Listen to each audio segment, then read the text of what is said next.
Aloha, it's Robert Selleck here with Blue Planet Surf and Evan Lloyd from Lloyd Living. How are you doing? good.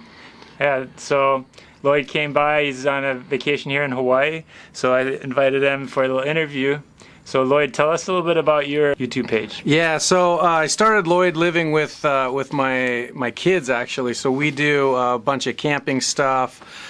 We kind of document the different adventures that we go on, everything from like camping and mountain biking and surfing.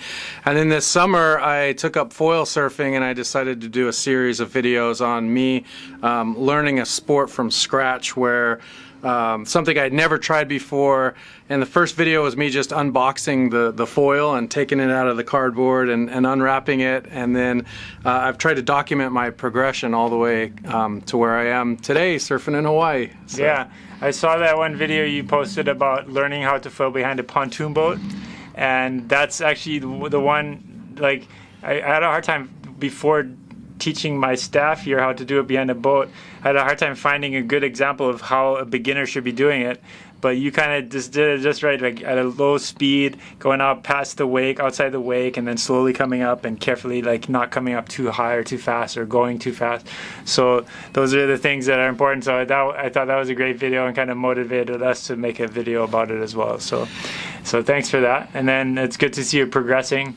And then, you know, we're going to go out foiling tomorrow, so we'll see how that goes. Hopefully we'll get some nice waves tomorrow. Yeah, it's been great. You know, my wife grew up in Central California, and we used to go snowboarding at this mountain called China Peak, and is a great, you know, place to snowboard. And then you go to somewhere like Tahoe and you go, whoa, this is like a whole new level.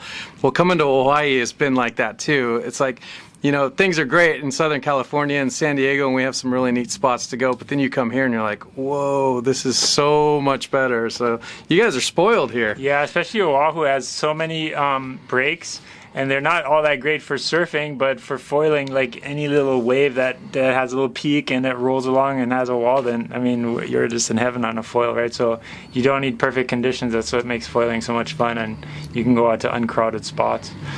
So, but what I wanted to talk about a little bit is, like, you know, what are the challenges? You know, we have a pretty good series on how to foil, and like, we kind of break it down. So I'll post a link to that down below.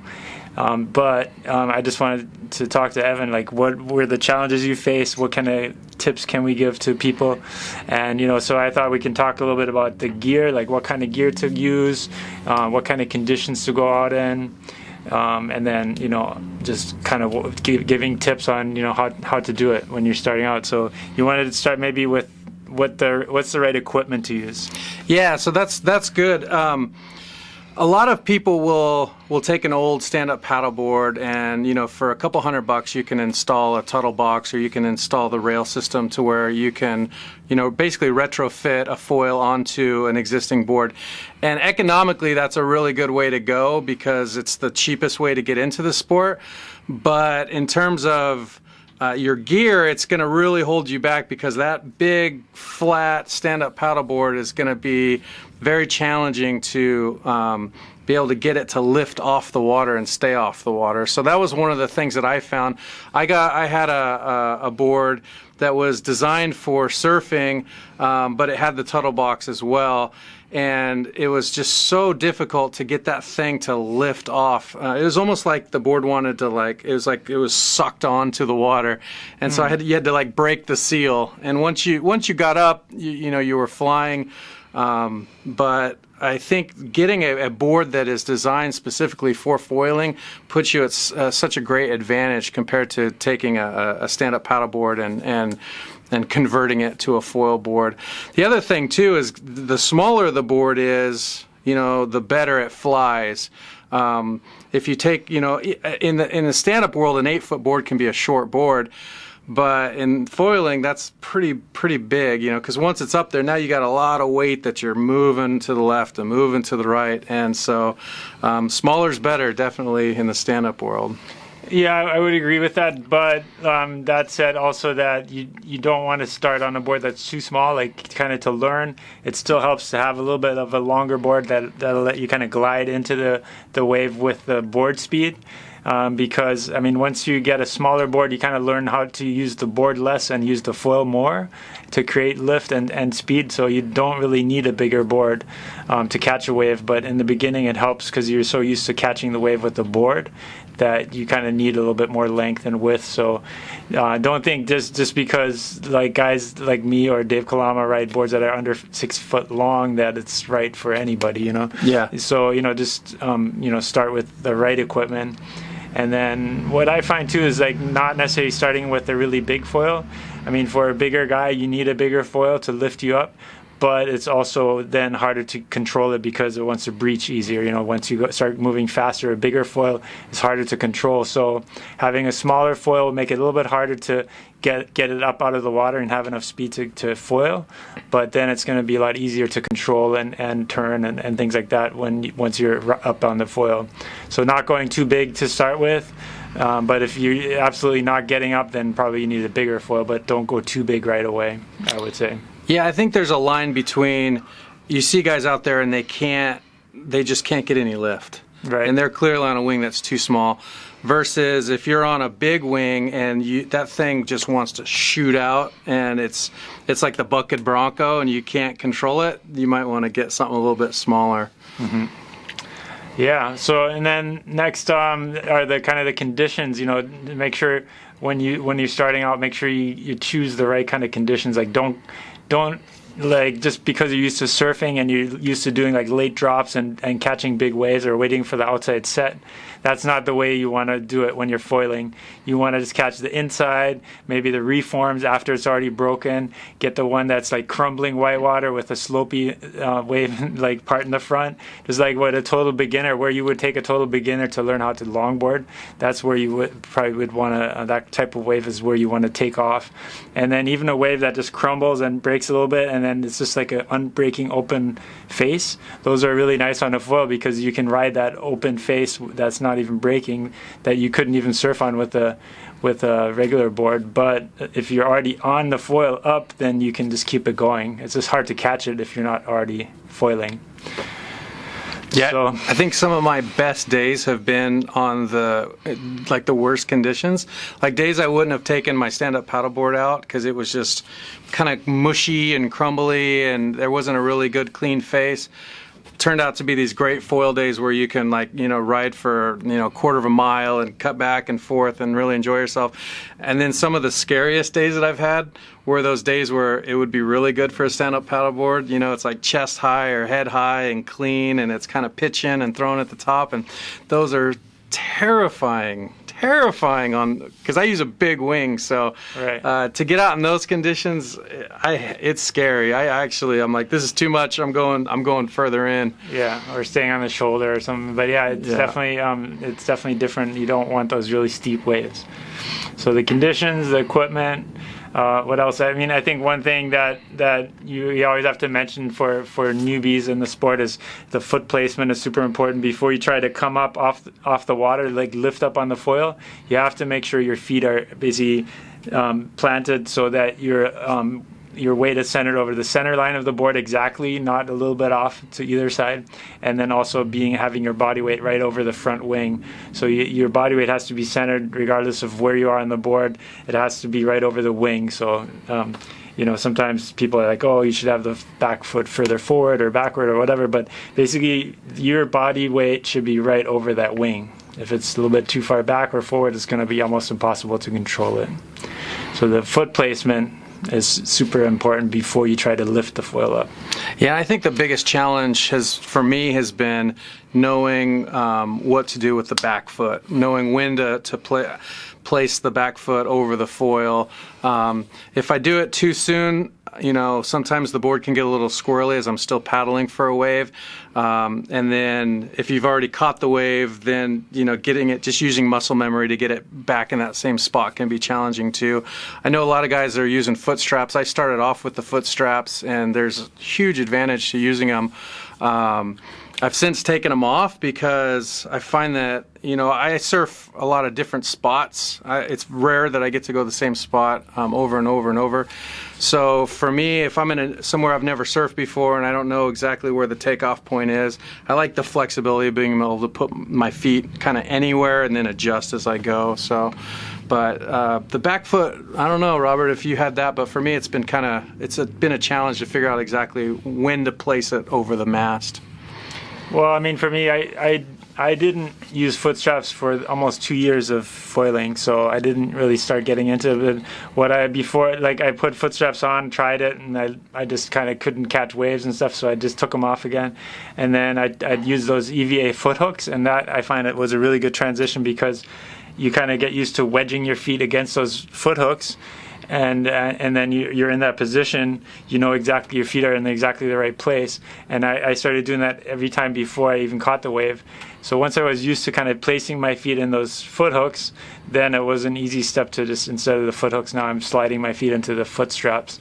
But I did use the foot hooks for like several months and before I felt comfortable enough with those, then to progress. First, just a front foot strap, and then a front and back foot strap. And so I'm just wondering, like, if there's someone who's learning how to foil, is there an idea of how many sessions they should have under their belt, or how good they should be before they start thinking about strapping their feet down and locking themselves into the board?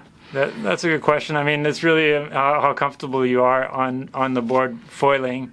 I wouldn't put the foot straps, if you're just learning and you've never been up on the foil, I wouldn't use them right away. Definitely like to learn. You should first know how to catch a wave surfing or stand-up paddling before you even consider foil surfing. And then the best way to learn how to foil is first behind a boat, like we were talking about earlier. Just get towed and get the feel for the foil. Don't just jump right in the surf and try it in the surf, because it takes a lot longer to kind of catch the wave and figure out how to foil on the wave. It's possible, but it just makes it, to go behind a boat makes it a lot easier to get the feel for it. And then, once you know how to kind of get up and you can, go down the line, and you know how to place your feet properly before you even lift up. I think that's really the key thing, is that your foot placement, if you got your foot placement dialed in, and I like the foot hooks, because then you get used to wedging them in a certain place. Then it's just, the next step is just sliding your feet in. And I used to just have the front foot in the strap and then the back foot in front of the strap when I'm catching it, and then slide it in. Now I just get both feet in the straps before I even catch it. And the board has to be set up right for it too. Like, you want the board to be more or less balanced when you're in the foot strap. So the shorter boards, usually that kind of works out where you can balance over the volume with your feet in the straps. Yeah. So how many times? I don't know. Maybe 100 times, maybe 20 times, depends on where you're at. So, but I think if you're carving and you're wanting more control, and you're wanting to surf a little bit more aggressively, I think that's a good indicator that you might want to try foot straps. Yeah. And then, like, some guys, like, I know my friend Sam, he learned with foot straps on the board. Like Alex Aguera from GoFoil just told him, just put the foot straps on and learn with the foot straps. Don't even learn without them, So then he got used to it from the beginning, and he's been fine. But I think for me, it made the foot straps just add another level of difficulty that you don't really need in the beginning. So yeah, in the beginning you're just trying to catch the wave, foiling under control, and the last thing you need to worry about is like whether you can slide your feet in those foot straps. You're just trying to get into the wave safely. So yeah, exactly. So, and then I also wanted to just mention that a lot of people think this is going to be really easy to learn, or it looks so easy when you're watching videos of the pros doing it, and guys foiling and doing downwinders and going across the whole Molokai channel and without coming off the foil once. So then when you see that kind of stuff, you're like, oh yeah, this seems pretty doable, but I just wanted to give people a little warning. Don't set your expectations too high on your first time. Have low expectations, and then if you actually get up on the foil and can fly it, you should be stoked. And it does take a serious commitment, obviously, to learn how to foil. It's not just that you have to spend the bucks to buy all the equipment, and then you have to spend the time to go out regularly. And you'll find that once you kind of catch the bug, it's kind of addictive. So you kind of want to keep going and learn it and figure it out. And yeah, so I mean, maybe you can share about that. Yeah. Living in Arizona. Yeah. Well, it does. You watch the YouTube videos and you see these guys doing it. And you're like, oh, it looks easy. And in a way it is, because you're going to have a level of success every single time you get on the board. The learning curve is really, really fun. And I say, if a guy from Arizona can learn on the weekends traveling out to San Diego, then anyone can do it. But the reality is like, Robert said it a ton of times, and we're going to keep saying it, like, you got to get behind the boat. Behind the boat, you get minutes of time in the air flying the foil. On a wave, you get seconds, So in a, half a day behind a boat, you might have been up for 10, 15, 20 minutes over the course of a day. All that will help you immensely when you get into the waves. But when you do get into the waves, you're going to get up. If you have the right equipment for your size, like you're going to fly and you're going to crash and you're going to be really excited about it. And each time you're going to get a little bit better and a little bit better. But it took me an entire summer, and I went a lot. I went every chance I got. I was going, 3 out of 4 weekends a week, and probably put in, good 20, 25 sessions over the summer before I got to where I was not making a fool out of myself. And I could be in the lineup and be comfortable, and people around me knew that I was safe and that I was under control. So, but every single session along the way was fun, and it was, you're just enjoying it, and you're just like, yeah, I got a little bit of a longer ride, or I actually pumped a little bit, but there was also, I lost toenails, I cracked ribs, I skinned up my knees and legs. I mean, I got my head hit by the foil. Yeah, so there is some danger to it too. So do what you can. I see a lot of guys wearing helmets who are learning, which is an awesome idea. So a lot of guys, including myself, I wore an impact vest for 6 months before I finally felt comfortable to not wear it. And even with the impact vest, I caught the board to the side and cracked a rib. So, but it's a fun learning curve. That's why I think people are really getting into it, because it's so addicting. And once you start having any success, you just want to try it more and more and more. Yeah.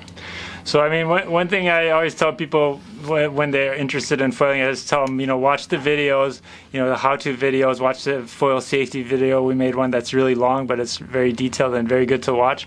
And, watch the videos. And usually they're like, oh, yeah, I'm just going to try it. And then once they try it once, then they're like, okay, yeah, I got to put in the time and actually learn about this, because I can't just get up and do it.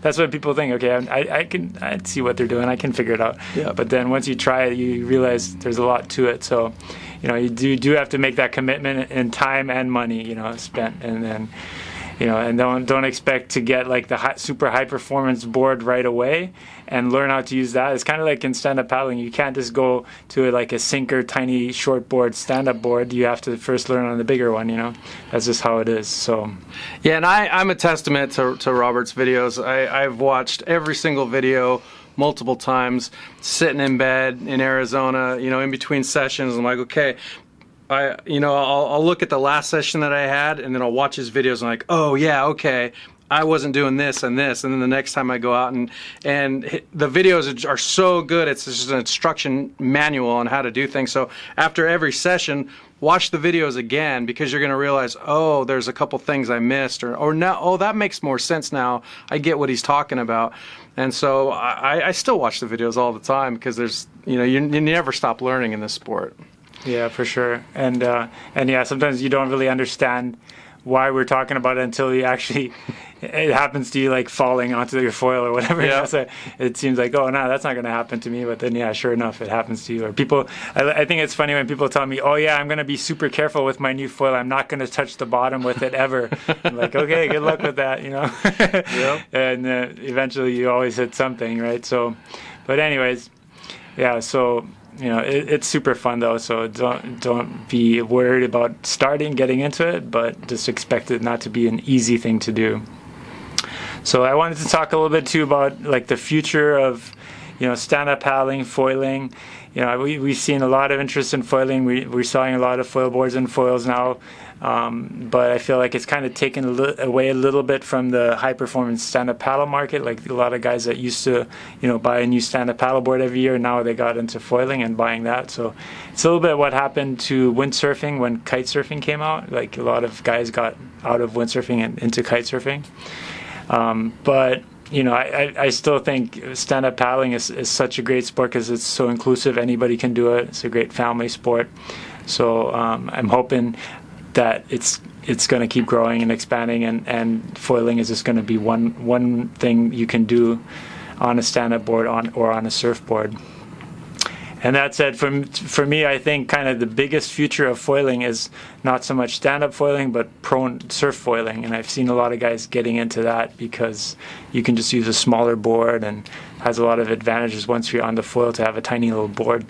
Using a tiny little board. It seems like the guys who are on the prone boards are just ripping. It seems like they're having way more fun than the guys on the stand-up paddle boards. Even though I'm having a ton of fun out there, but they're just cutting back and forth, and they're able to pump back out into the waves, and I just stand there in awe as they're running circles around me, and so I can see a lot of people from the traditional surf world seeing those prone guys and being like, okay, that actually looks pretty fun. So the other advantage of the foil is like there's no more bad days. Like it's 2 foot, it's mushy, it's no good, but on a foil that could be best day of the week. So yeah, those kind of conditions are epic on a foil. You're like, wow, this looks so nice. There's like clean walls, and the surfer will be like, oh, they're not even breaking. So it doesn't matter. They're breaking out way outside, and then you just ride it. Yeah, I think putting a foil in the quiver for sure, whether you like to longboard or shortboard, adding a foil to the quiver is, basically you can surf any day of the week now. Right.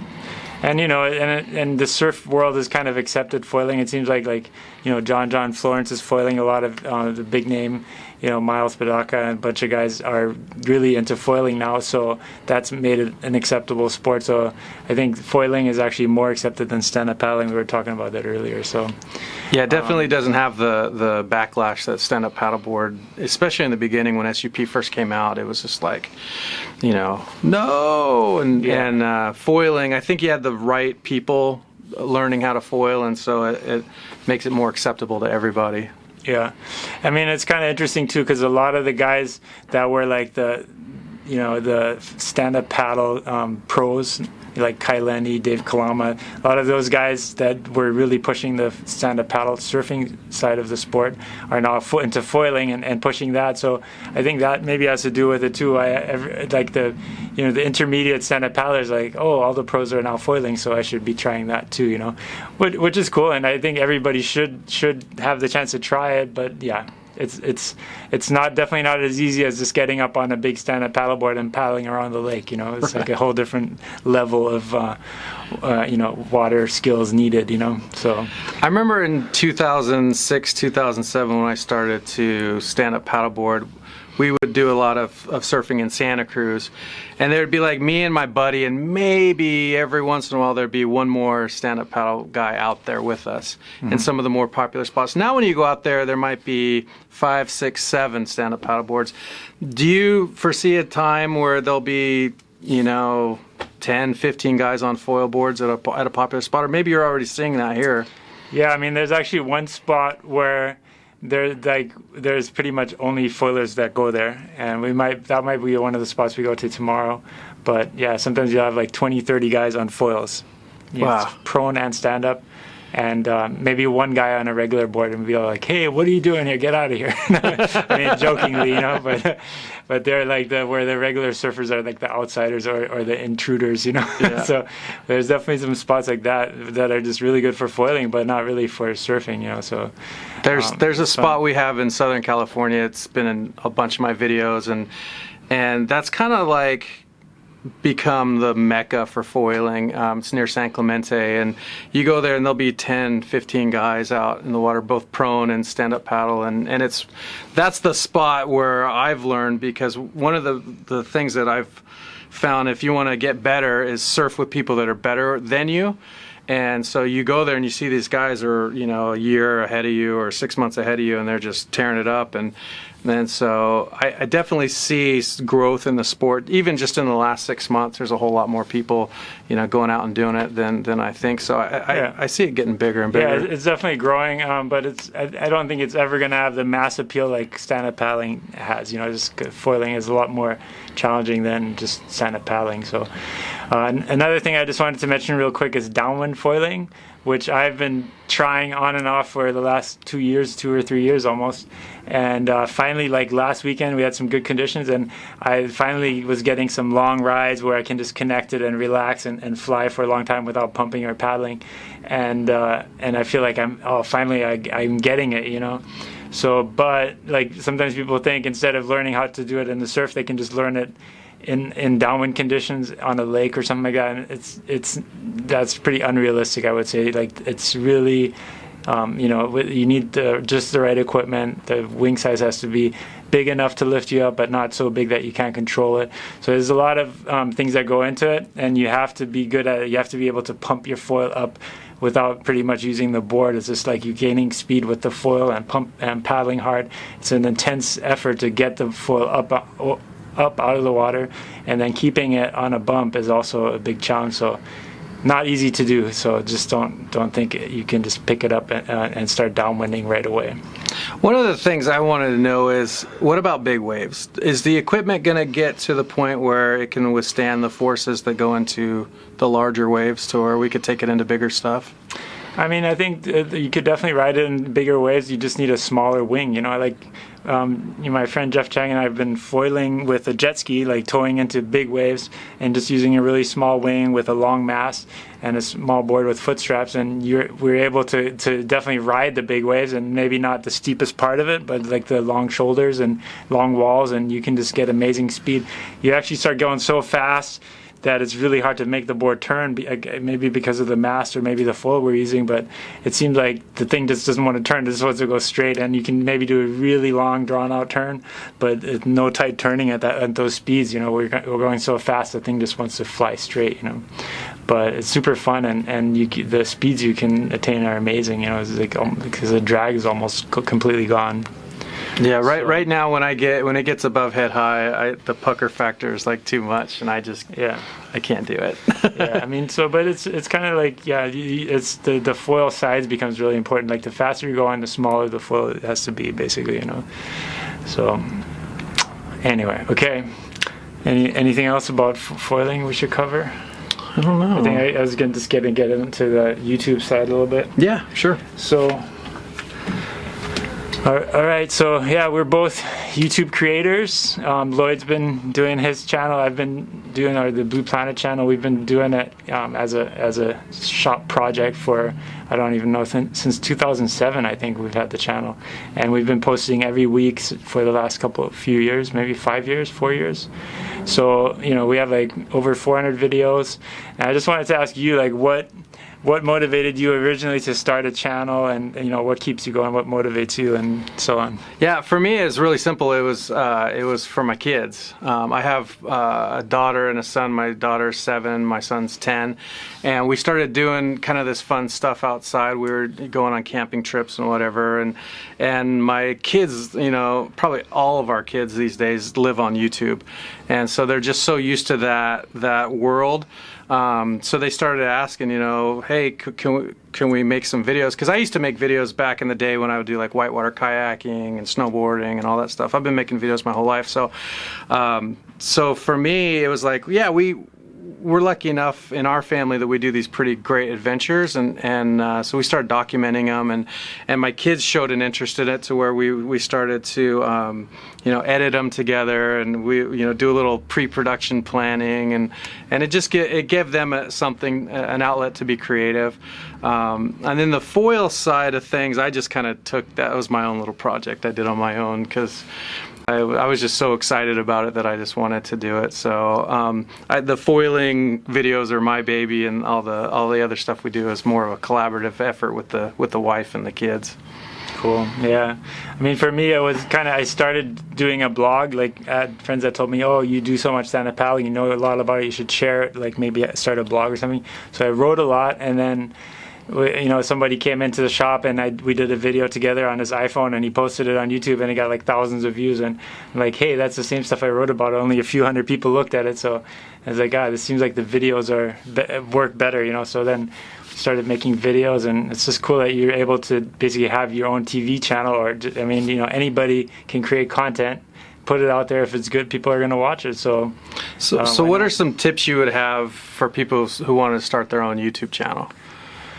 I would say it's kind of similar to like starting a business. Is don't get stuck on your idea. Just start doing it. Like just do something and then see what works. And keep being consistent, I think, has helped us.